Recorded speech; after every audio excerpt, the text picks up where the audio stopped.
Hello everyone. Today we are going to learn about the Drug Price Control Order, that is DPCO. Now, as the name says, it is related to control the prices of the drugs. Previously, what happened that pharmaceutical manufacturers were preparing their drugs and they were selling them as per their wish. Means whatever the price they feel like, they are giving the same to the products. As the time passed on, the competition increased, some mediators came in between. So as the time goes on and as the manufacturer move further in the market, the prices of the products were increasing. Yes, definitely the whatever the commissions of these doctors and mediators came in between, it was not going to be beared by the manufacturers. So what happens? They are going to increase the prices of the medicines, and that will ultimately lead to more expensive drug availability in the market. But government to look into this matter, and they have taken some of the legal actions. They have provided some of the rules and regulations to control the prices of these medicines, and that is what we are going to see in today's lecture. Drug Price Control Order DPCO. It was issued by the government under the Essential Commodities Act 1955. The origin of the control over prices dates back to 1970s, when government first time placed a limit on profitability of pharmaceutical companies. DPCO is introduced to fix the prices of some essential bulk drugs as well as their formulations, so as to ensure that these medicines are available at the reasonable prices to the general public. Now let's see what are the objectives of this DPCO. So the first objective is to achieve the adequate production. Secondly, to ensure equitable distribution of essential bulk drugs, means they are going to ensure that essential drugs are available throughout India and it is distributed well. Next is to fix the maximum retail price of the drugs in order to check the profiting tendency of pharmaceutical companies. And the last one is to exercise the government control over prices of bulk drugs and drug formulations. Now, before we go further towards the provisions given under the DPCO, let's see some of the definitions. Starting with the first definition of the drug. Drug, we already know, it is a substance intended for use in diagnosis, cure, mitigation, treatment or prevention of the disease. Moving towards the definition of price, so it's the amount of money given or a set as considered for the sale of specified thing. Means in return of any goods, whatever you pay is the price of that particular thing. Third definition is of selling price. It is a price fixed by government for scheduled formulations in accordance with the provisions of this order. Now here they are talking about the scheduled formulations, means scheduled formulations under DPCO that you have to taken into consideration. So that is the selling price. Next is maximum retail price. So it's a selling price or a retail price plus local taxes and duties as applicable, at which the drug shall be sold to ultimate customer and where such prices is mentioned on the pack. Means whatever maximum price government has given for your product plus any local taxes and duties if it is applicable, so you can sell this product not more than the selling price plus local taxes or duties. So that is the maximum retail price, and we know that this is the price which is usually written on the package of any kind of particular product. Next is the schedule formulations. So any formulation included in the first schedule, whether to be referred by generic version or a brand name. Means any formulation, whether it is generic version or a brand version, government is going to fix the price that fix the price for that particular product for its particular dosage form and its particular strength. Then it becomes the scheduled drug. So condition is that your formulation should be of same strength and dosage form as mentioned in the schedule. Example over here is given of the amoxicillin capsule 250 mg. So amoxicillin capsule 250 mg is a scheduled drug. But if you prepare amoxicillin tablet rather than the capsule, or if you have prepared 125 mg instead of 250 mg, then your product is not a scheduled drug. it becomes a non-scheduled drug. So scheduled formulations are those whose strength and dosage form are fixed and whose prices are given by the government. Now non-scheduled formulation, they are nothing but who are not scheduled are called as a non-scheduled formulation. These are also called as non-NLEM drugs. NLEM is nothing but the National List of Essential Medicines. This list is given by the government. So non-scheduled drugs are non-NLEM drugs, and the example of non-scheduled formulations are like aceclofenac, norfloxacin, rabeprazole, etc.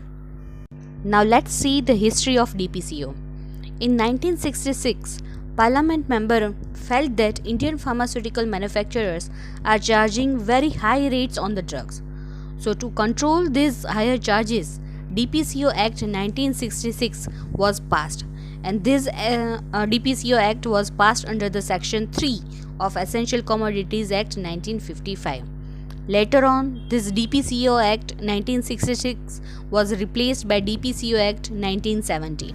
Then, in 1974, Hathi Committee was formed, and this Hathi Committee submitted its report in 1975, because of which DPCO Act 1970 was again amended and replaced by DPCO Act 1987.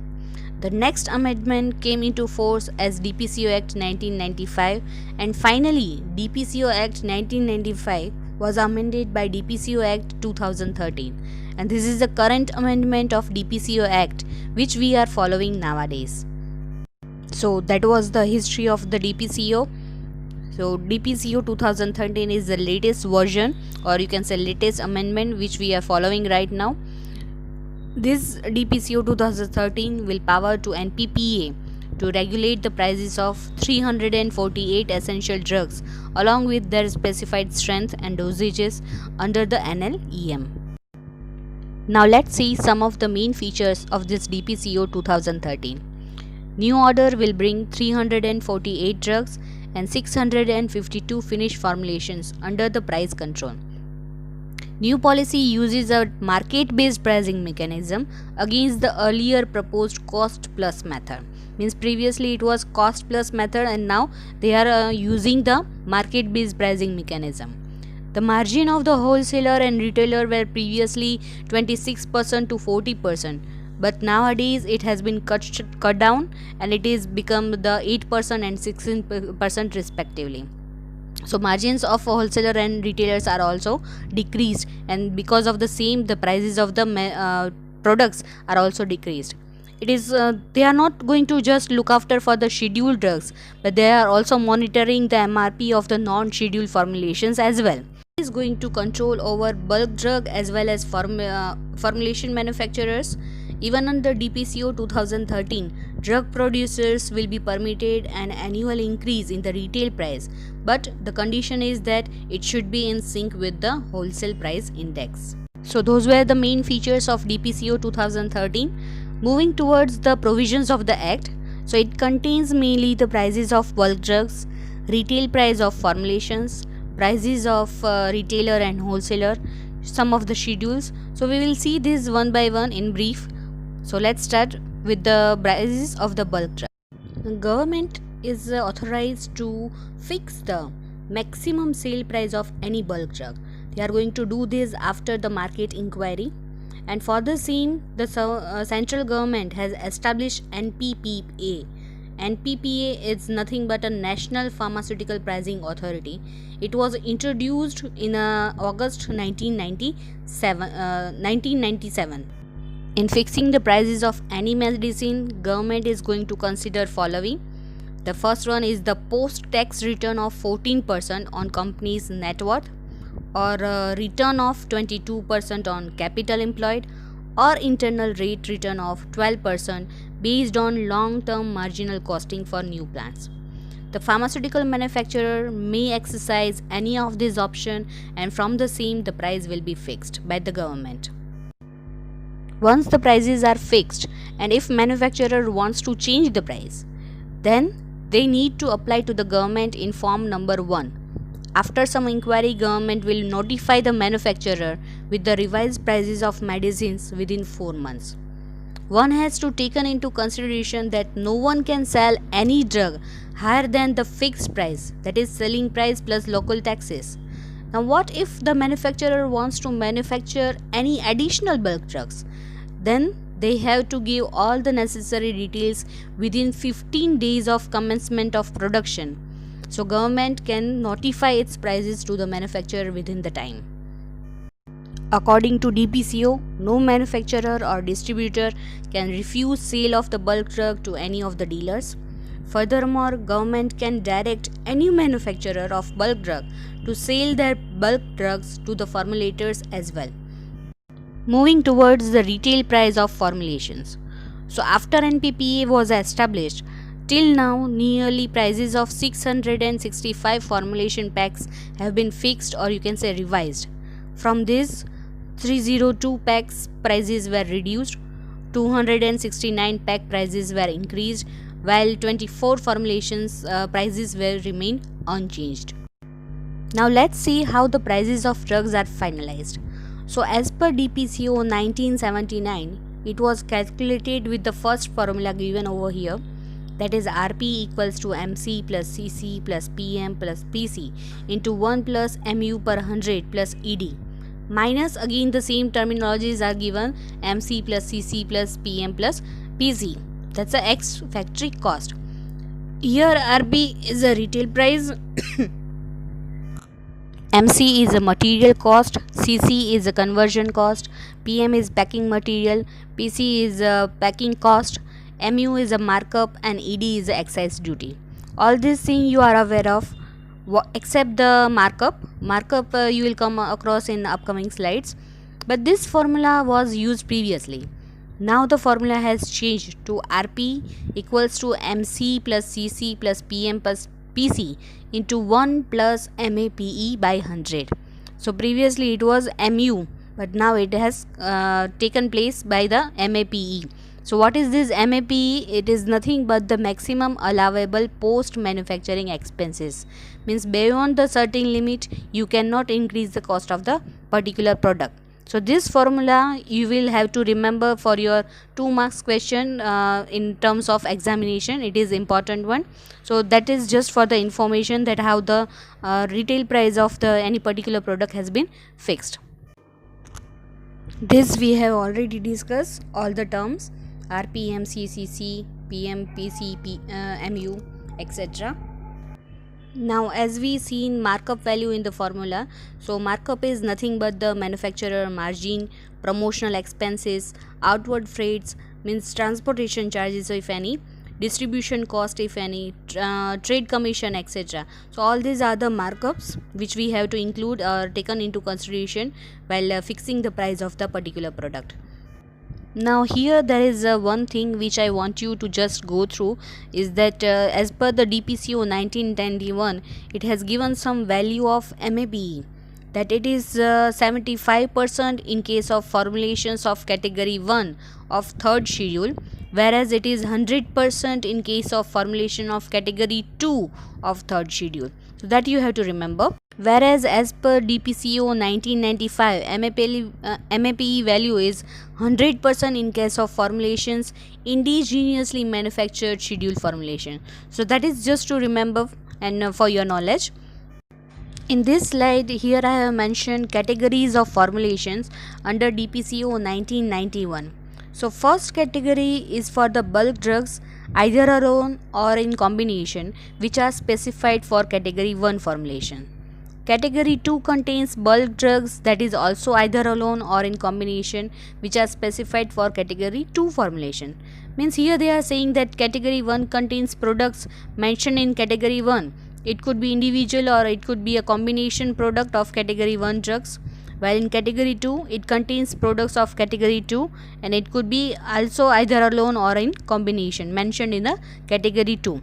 So now what if any bulk drug is in a combination of both category 1 and category 2, then you have to remember that that product is said to be the category 1 formula only. So that is just also again for the information that you have to remember the categories of formulations. Now, what about the imported formulations? There are some rules related to the imported products as well. So, here they are saying that for the imported products, landed cost is main criteria, which is the main basis for fixing its price along with the margins. Which margins like selling, distribution expenses, interest, importers profits. But they also saying that this selling expenses and all should not exceed the 50% of landed cost. So that is the main thing which we have to remember for the imported products. Now let's see what are the prices to wholesaler and retailer. So for the schedule formulations, prices of any product will be MRP minus 20% for wholesaler and the MRP minus 16% for the retailer. So it is mandatory to mention the MRP on the box of the product, and anyone wants to sell the loose quantity of any medicines, then that loose quantity price should not exceed by the 5% of the MRP. That is the rule. Moving towards the last part which I want you to know is the schedules. Under DPCO, 3 schedules are there. First contains the list of bulk drugs. Schedule 2 contains different types of forms, and lastly Schedule 3 is related to compromise pre-tax return on sale turnover of formulation of different categories of unit. Here I have mentioned some of the examples for Schedule 1 drug which you may remember for exam point of view. So with this we finished drug price control order. In next video we will see NPPA in brief. Thank you so much everyone.